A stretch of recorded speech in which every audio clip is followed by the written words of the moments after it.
Bonjour à tous. Aujourd'hui, je voulais faire une petite vidéo pour parler un peu d'un sujet qui me tient beaucoup à cœur. J'ai remarqué que depuis quelque temps ici en Espagne,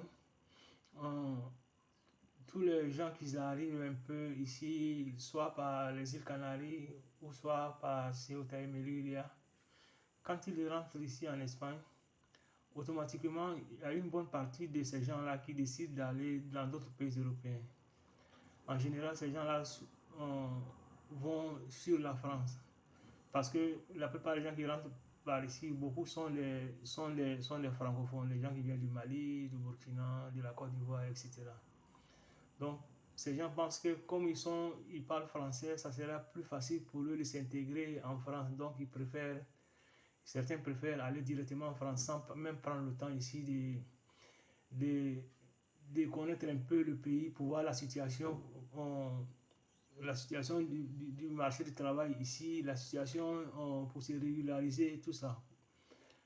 Ils préfèrent partir directement dans d'autres pays. Alors que ici, aujourd'hui, si vous êtes par exemple un ressortissant du Mali, du Burkina, du Niger, ou même de certains pays d'Afrique centrale, comme le Tchad, le Congo, etc., il est beaucoup plus facile ici d'avoir les papiers. Parce qu'en faisant déjà une demande d'asile politique, on peut déjà vous donner un premier document qui peut vous permettre, au bout de quelques mois, de commencer à travailler de forme légale, en attendant qu'on statue sur le fond de votre demande. En général, les citoyens du Mali et du Burkina, quand ils arrivent, quand ils font cette demande, quelques mois ou en moins d'un an, ils ont déjà la protection internationale. Donc je pense que les gens qui rentrent ici, avant de penser à aller en France pour aller recommencer là-bas, je crois que le mieux, ce serait par exemple quand vous rentrez ici, au moins de prendre un peu de temps pour connaître un peu la situation du pays, pour s'informer.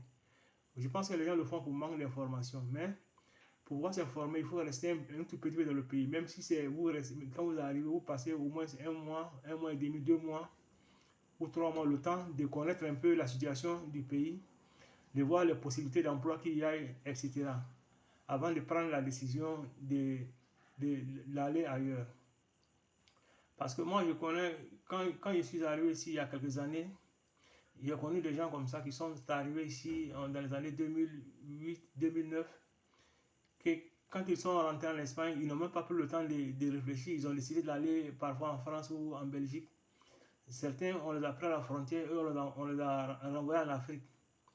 Donc, je crois que quand vous arrivez dans un nouveau pays, quel que soit le pays européen où que vous arrivez, je crois que ça serait bien, comme je l'ai dit avant, de rester un tout petit peu, quelques mois, juste pour savoir comment est la situation vraiment du pays.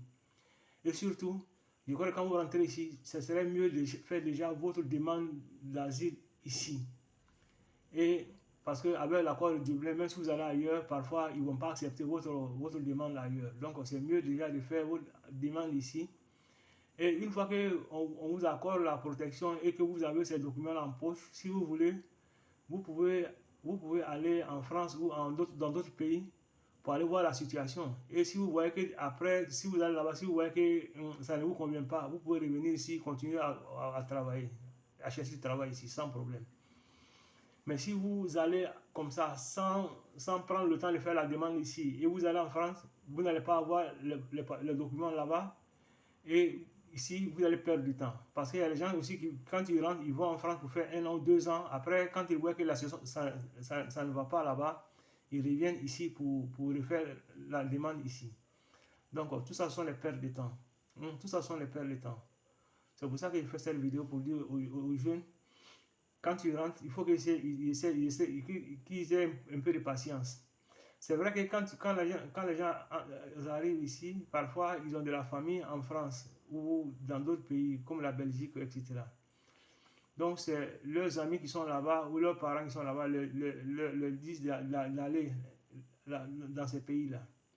Mais qu'ils sachent que leurs familles qui sont là-bas, ne peut pas les aider à avoir les papiers. Parce que pour avoir les papiers ici en Europe, il y a tout un processus qu'il faut suivre. Donc, ce n'est pas une histoire de relations ni d'autres choses. Ce n'est pas facile que vous arrivez automatiquement, que vous ayez les papiers. Même si vous avez de la famille dans un pays qui sont là-bas depuis des années, ils ne peuvent pas vous aider à avoir les papiers. Vous allez être obligé de suivre le même parcours que tout le monde. Ce n'est pas comme en Afrique où, avec les relations, quand quelqu'un a des relations, il peut régler certains problèmes légaux. Ici, ce n'est pas comme ça. Donc, il faut qu'ils sachent ça avant d'aller dans d'autres pays. Donc, c'est ça quoi, c'est ce que je voulais dire. Parce que quand vous arrivez, il faut essayer surtout de se contacter, de contacter les gens qui sont dans le pays depuis plusieurs années. Ces gens-là peuvent vous conseiller. Parce qu'ici, il y a beaucoup d'Africains qui sont ici, ça fait beaucoup d'années. Ces gens-là peuvent vous conseiller sur les voies qu'il faut suivre pour essayer de régulariser sa situation. Mais si vous arrivez, vous êtes dans les centres avec les associations, automatiquement, ces gens-là, c'est vrai que c'est leur travail, mais il y a beaucoup de choses que ces gens ne peuvent pas vous expliquer. Mais si vous vous contactez contre d'autres Africains qui sont déjà ici, eux peuvent vous conseiller sur les voies à suivre pour essayer de vous régulariser ici. Aussi, il peut aussi vous aider dans la recherche aussi d'emploi, des choses comme ça. Mais il ne faut pas être pressé surtout. Il faut prendre son temps pour faire les choses bien. Parce que une fois que vous êtes rentré en Europe, maintenant, ce que vous devez faire, c'est vous calmer. Il ne faut pas être trop pressé. Déjà que vous êtes sur le continent, ce qui est le plus important, c'est de chercher les papiers. C'est ça le plus important. Parce que il y a certains pays que c'est vraiment très difficile d'avoir les papiers. Ici en Espagne c'est difficile, mais c'est l'un des pays où c'est un peu plus facile d'avoir le document. En plus de ça, les gens pensent aussi souvent que parce que certains disent que en Espagne les salaires sont bas, donc en France les gens sont mieux payés en France, donc il faut aller en France. C'est vrai que les salaires ici sont un peu plus bas que la France ou la Belgique, mais les salaires en Espagne ne sont pas aussi bas que les gens pensent. Et puis aussi, le coût de la vie aussi n'est pas aussi trop élevé comme en France ou en Belgique par exemple. Donc, ça aussi, c'est les choses qu'il faut prendre en compte. C'est vrai que si vous vivez dans les grandes villes comme Madrid, Barcelone ou Valence, le loyer est aussi cher que les grandes villes françaises.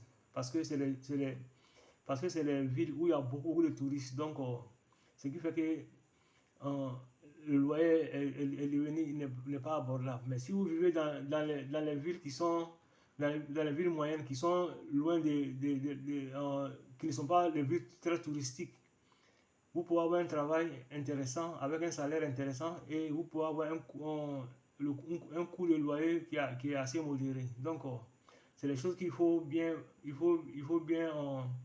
analyser. Il faut peser tout ça, le pour et le contre avant de partir ailleurs. Parce que à quoi sert d'aller par exemple en France si c'est pour aller rester là-bas pendant 5 ans, 6 ans, 7 ans, 8 ans sans avoir les papiers. Alors que si vous êtes par exemple, comme je l'ai dit avant, si vous êtes malien ou burkinabé ici, vous pouvez espérer en moins d'1 an déjà avoir une situation légale qui vous permet de travailler vous permet de travailler de manière légale ici en Espagne. Donc c'était ça ma réflexion d'aujourd'hui. Donc c'est pour dire aux jeunes qu'il faut qu'ils s'informent, qu'ils aient de la patience quand ils arrivent ici en Espagne. Je sais que ce n'est pas facile, hein, ce n'est pas facile. Je ne dis pas que pour avoir le papier c'est automatique, mais je crois que c'est l'un des pays où c'est le plus facile aujourd'hui d'être régularisé. Si vous venez d'Afrique, des pays que je viens de citer. Donc, à bon entendeur, salut. On est à la prochaine.